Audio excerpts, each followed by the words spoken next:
right, welcome back to the Athena MD podcast, focusing on obesity medicine.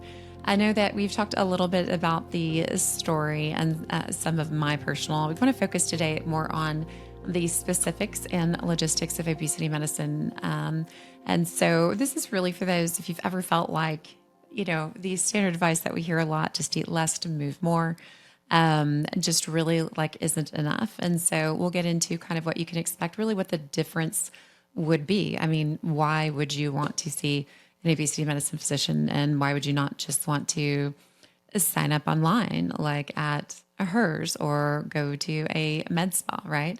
And so we will be kind of focusing on just really what the difference is, what the kind of specifics of an intake visit and kind of treatment plan would look like. And then hopefully over the next several episodes, get more into kind of the educational things that we really like go over with patients. And so obesity medicine, what is this? Well, it's a specialty within medicine.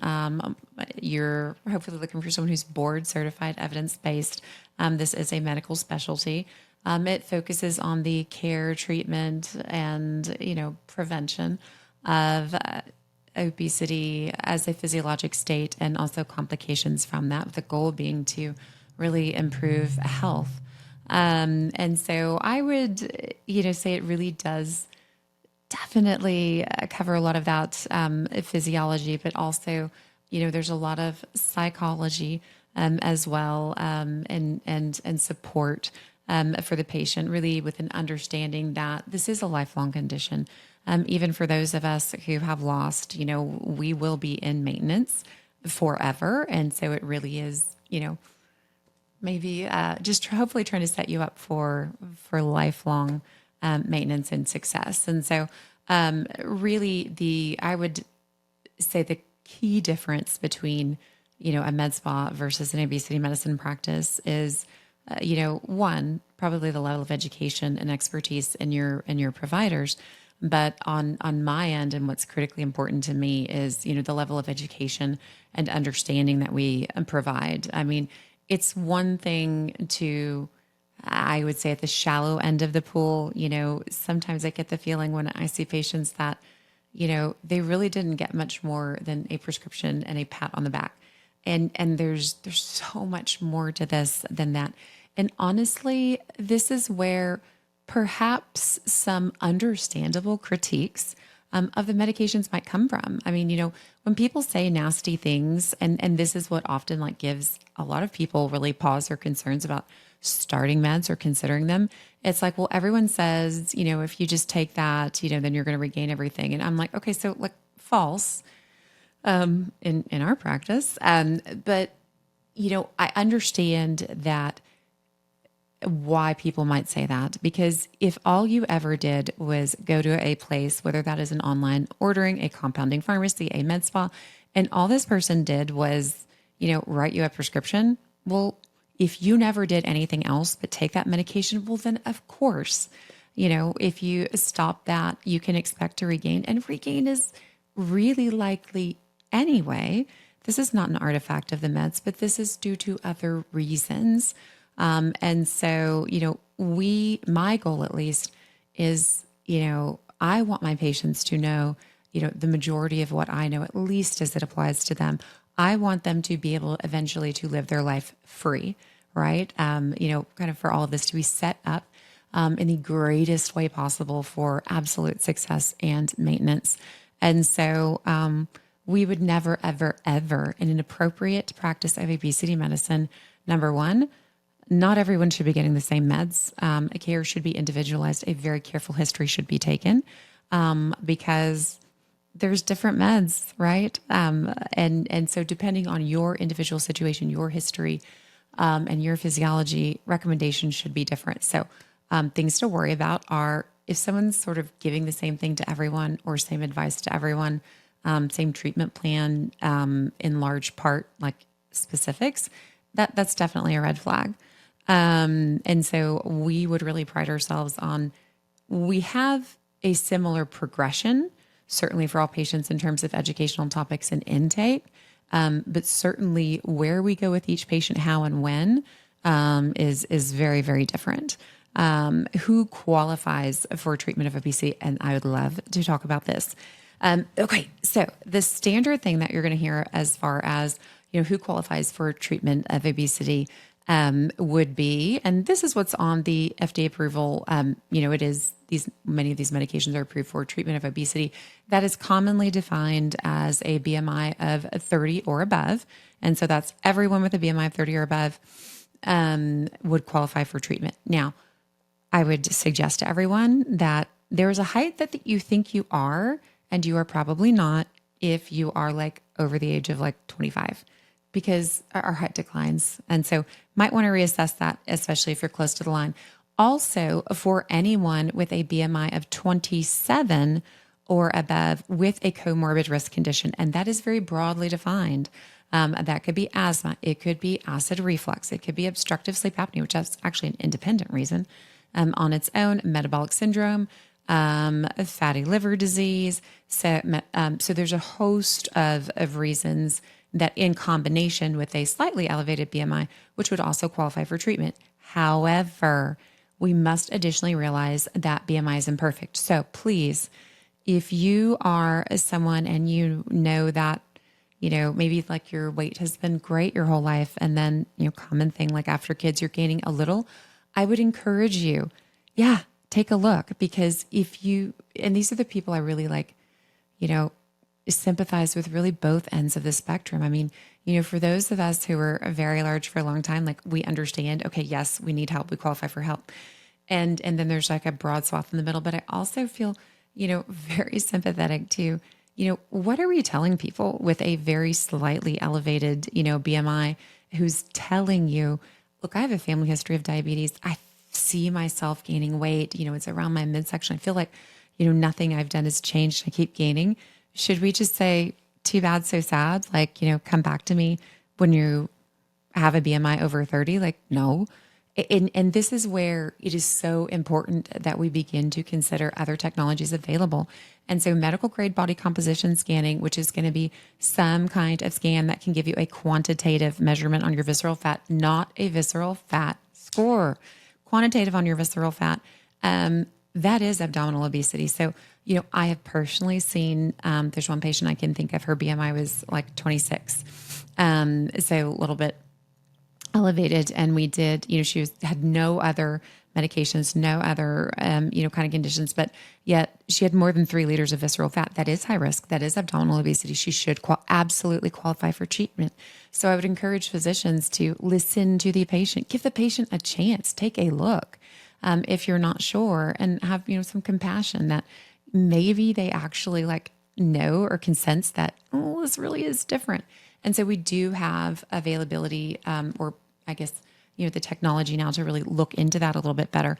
I would also encourage everyone to really be aware that, that BMI of 30 was picked as the definition of obesity because that is the number that for Caucasians defined a greater than 10% lifetime risk of developing diabetes. That's why that defined that. It was a risk-based assessment. That's why we picked a BMI of 30, but yet it is lower for every other race. And in fact, those of Southeast Asian descent, that number, actually, you have the same risk of developing diabetes at a BMI right around 24, okay? Actually slightly under, as a Caucasian does at a BMI of 30, okay?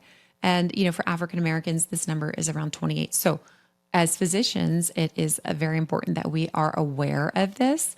And again, that we treat each patient individually, right? This is going to be a judgment call. And so if someone's BMI is a little bit, not technically like within guidelines, look deeper, right? We want to know what the visceral fat score is, because if we are truly doing this for health, we should be looking at all risk factors that would be an indication for treatment. So very long-winded, but those are and we're so excited now. Recently, Wegovy actually does have an indication just for metabolic associated steatohepatitis or, fatty liver. There's some blood work we can do to additionally help qualify other patients so that we can truly engage in preventative care, get ahead of this, treat it now, and then we never get there to cirrhosis, right? To heart disease or stroke or diabetes. We want to treat it now.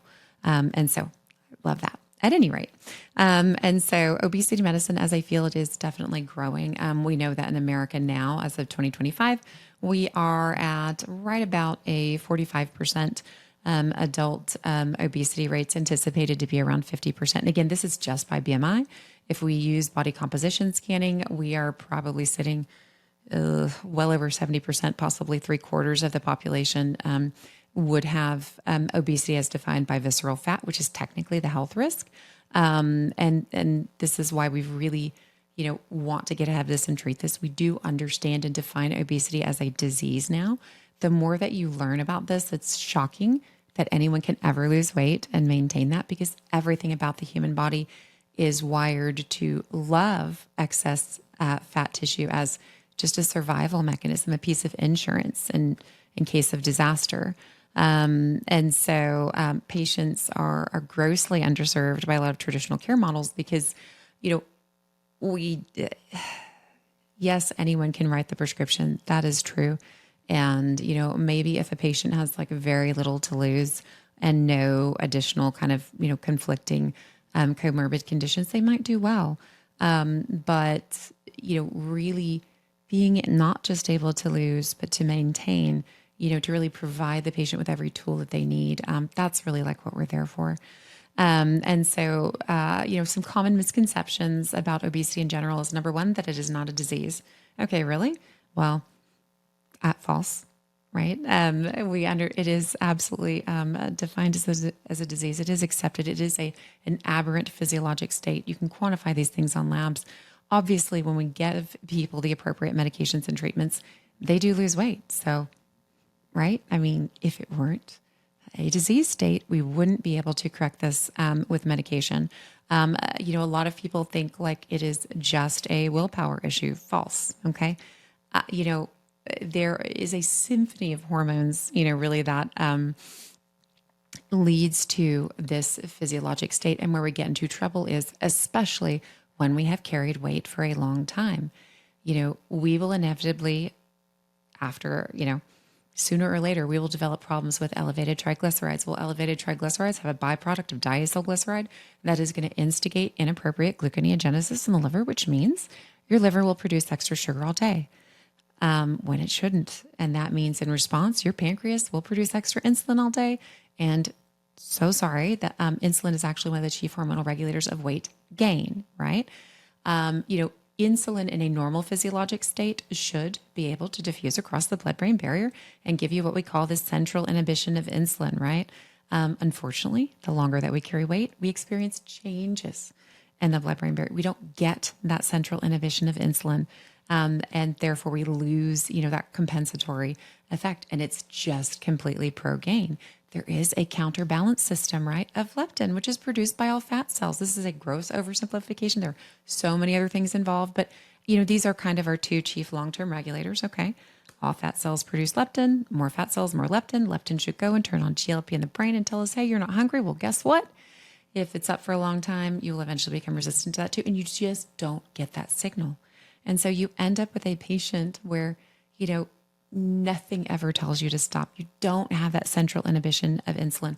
And in fact, very commonly when you eat high carb things, there is just an impetus to eat more. And so it is not just willpower. It is everything in your body is telling you the opposite, and nothing is telling you to stop. Furthermore, you are living with the caveman in your brainstem that is like, oh, great. We've got an excess 100 pounds of adipose tissue. Wonderful. We are all set just in case of the next avalanche, hurricane, ice age, whatever. If all the food on earth, disappears, that is who you're dealing with. And your body's like, no, we're holding on to all this, right? And so, what we always run into with loss is, and this is when patients get so discouraged, is that I did X, Y, Z, and then it stopped working. Yes, correct. Because you were human, right? Part of our job as obesity medicine physicians is to normalize this and say, hey, you know what? 10% loss, your body's kind of thinking like you're trying to kill it, and it's going to drop your metabolic rate.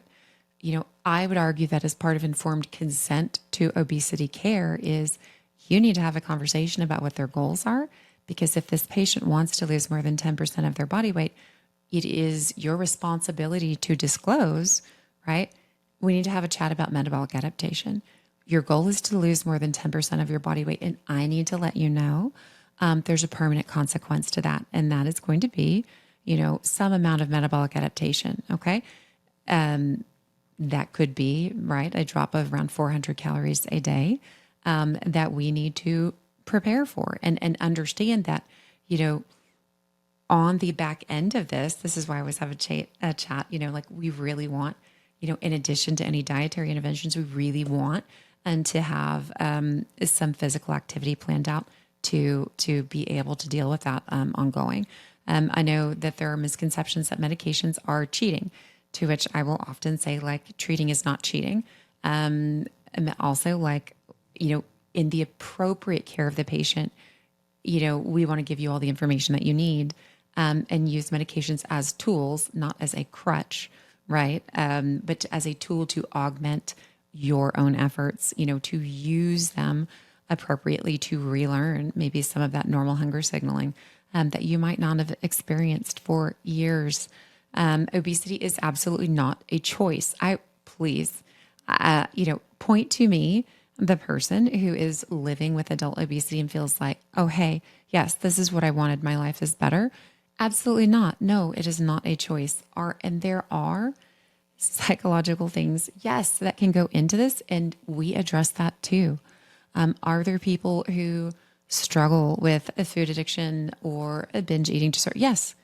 And we should afford them the same amount of compassion and care that you would give someone who struggles with any other addiction, right? I mean, it doesn't matter, what it is, provide the care.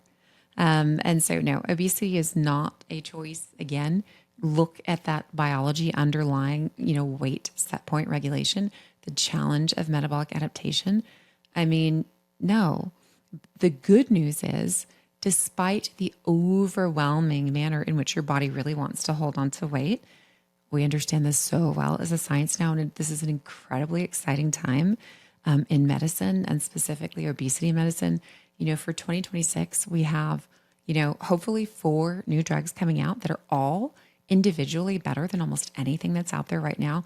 I mean, and so there are a host of options. Our goal for this episode is also to really let you know what care looks like, appropriate care.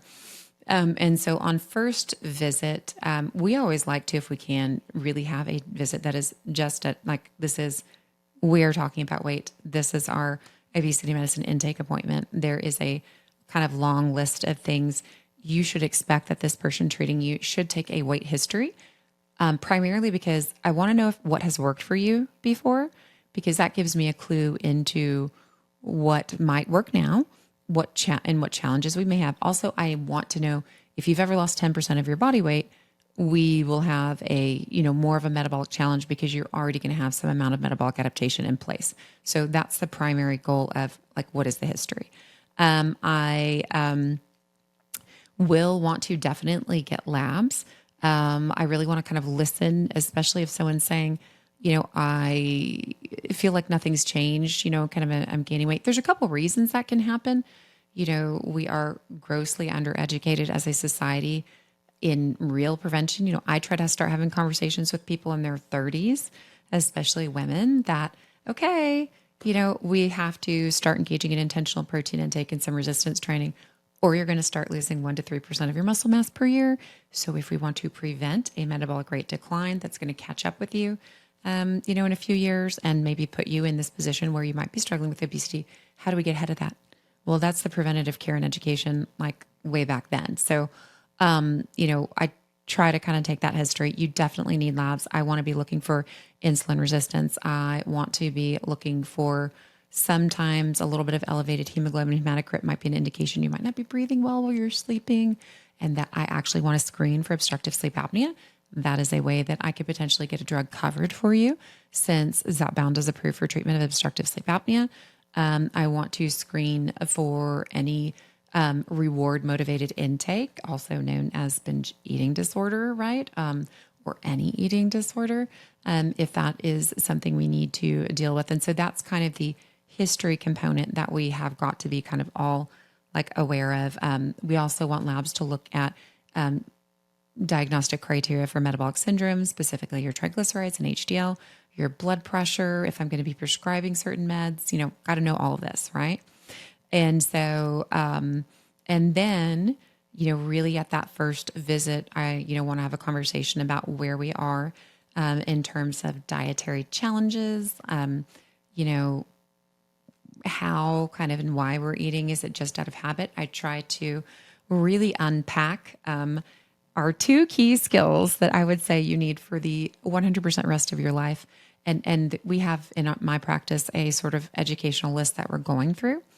I want to, on the first visit, explain, basic physiology of obesity medicine so patient understands what they're up against. I will explain metabolic adaptation so they understand what they're getting themselves into. I will also explain the importance of surveillance weighing, give them that data. I will explain that there is a linear correlation between how often we weigh and how successful we are. And then also, that is very, very important, arguably more so on the maintenance side because of metabolic adaptation. I will often calculate their basal metabolic rate with them now, accounting for any metabolic adaptation and what that rate would be when at their goal, and point out like we probably need some exercise by the end of this because it's not going to be like a lot. And we just kind of start with the two kind of things I want to basically start with. We add like layer cake kind of every visit. But I want you to start with beginning to know yourself and figure out what surveillance weighing is going to look like for you, what that pattern is going to be, because I want you to have timely feedback. Also, I do not want to find out at your next visit that something didn't work. I want you to know. And if we're not progressing, great, let's change something now. And then I want everyone to begin with mindful and intuitive eating. And I want you to forget anything the world, TikTok, Facebook, anyone has ever said to you about when, how, where, what to eat. And I want you to begin to listen to your own body. That's it. We will have a conversation about quiet satiety, about how we are not going to finish the whole plate, how we're going to begin to listen to ourselves and mindfully eat and begin to work on the habit of stopping eating when there is an absence of hunger. And we go over all of that at the first visit. I will begin to suggest attitude of exploration if you, as far as physical activity, because we need that by the end. And I will often say, I want you to practice the art of putting yourself first, even if it's just 5 minutes a day and all you do are some squats while you're drying your hair. I don't care. Let's start building now. I will often suggest an encounter with exercise class that they have at our hospital gym, just as an introductory, like, let me try everything if I really don't know. I will also suggest and offer a dietitian, unless I get a really strong feel. Sometimes someone tells me, oh, I've been using my fitness, and so some people are great if we're really like lost or if we have a challenge like PCOS. Or if a patient really wants to begin on their own, I'm like, great. We have incredible resources locally, especially with the Texas Tech University Nutrition Metabolic Health Initiative, with our medical new nutrition program. We have like a host of options there, which are all great, and very often we'll offer that. And then we want a body composition scan to start. Why? Because of all the nasty people on the internet that say you're going to lose your muscle mass. Just kidding.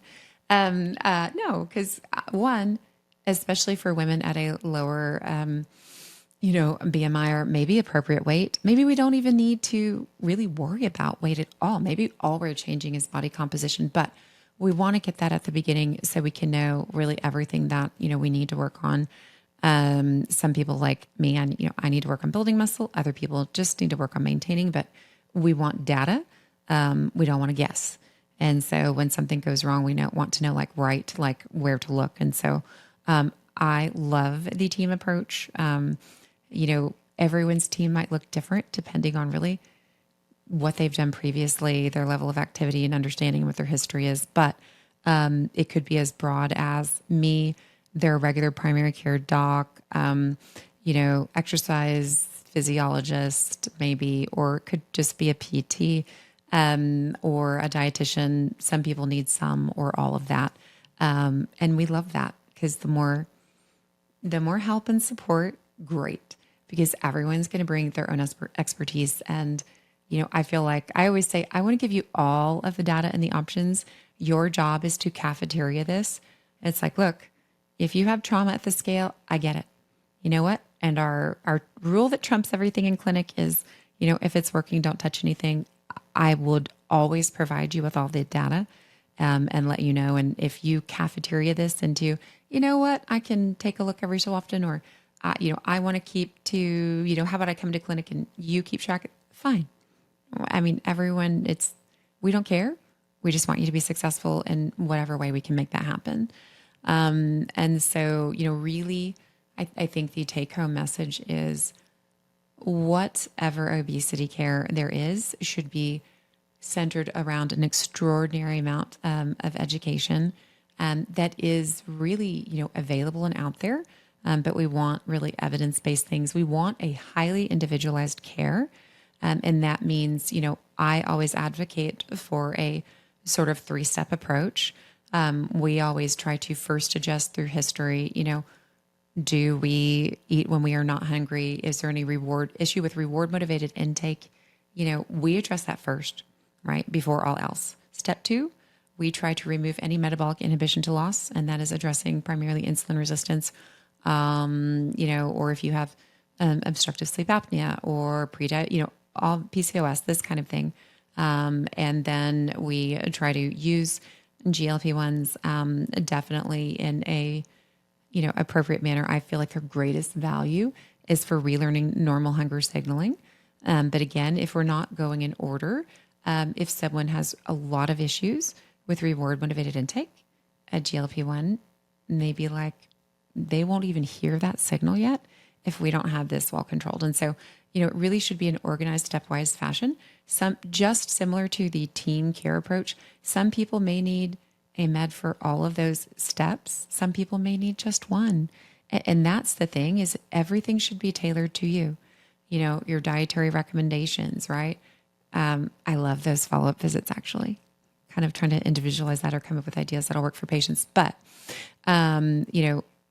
you should be receiving, number one, someone should really be getting into your history. Number 2, they should be individualizing your care. There should be a lab evaluation and really making sure that we are, addressing everything to you. And then not just at that intake visit, that's visit 1. At follow-up visits, we should really be addressing, is everything working, right? And we'll start going over that more in the next episode because, and really we'll go through that same educational plan, that we would. But, I always say, we want to try and stay away from the definition of insanity, right? If we start you on this med, I don't care who says it's the world's greatest weight loss med. If you are not losing on it, something is wrong. Okay. And so we stop. We don't just double down on something that isn't working. Very frustrating. And so, we want to double back. Okay, let's talk through this. Tell me what your experience. And so, it's really like I said, this is first visit. We'll dig into that more next time, but there should be a highly individualized care, and we should not be committed to any path or algorithm, or certainly not going up on something that's not working, because we have zero compunction about abandoning whatever we are doing and completely changing that to something that works for you. So, if you have liked what you've heard, definitely subscribe, share, rate the show. Definitely send this episode to someone who's thinking about getting care, or wants a different kind of care. And I would just encourage everyone, if you have some of those misconceptions or doubt, just realize that to an extent, we really are kind of bringing in some of that really bias from the world. This area of medicine is treated so differently. Nobody feels guilty about, taking a blood pressure med. Also, if you're worried about maintenance, please realize this is the only area where people are saying, oh, great, you got to your goal. I'm going to take that med away from you. And honestly, I do want you to be able to fly free and not need anything. But understand there's no guilt or shame if you need some periodically, right? I mean, because if someone comes in with high blood pressure and I give you a pill and your blood pressure is great, I don't say, oh, good, you're at goal. Let me take that away, right? Nor does this person feel you can't control these things. Nobody ever told their body where to store fat around the liver so that it led to insulin resistance and like made them hungrier and made them gain weight. There should be no guilt about any of this. It is a disease. And in fact, you should be angry. You should be angry that anyone ever made you feel bad about it. Why? Why should you be ashamed? And all of us will need potentially different support at different time. And that is also A plus 100% okay. And so by all means, have a conversation with your doc about it. You can certainly look on the American Board of Obesity Medicine, abom.org website for local obesity medicine physicians as far as options for care.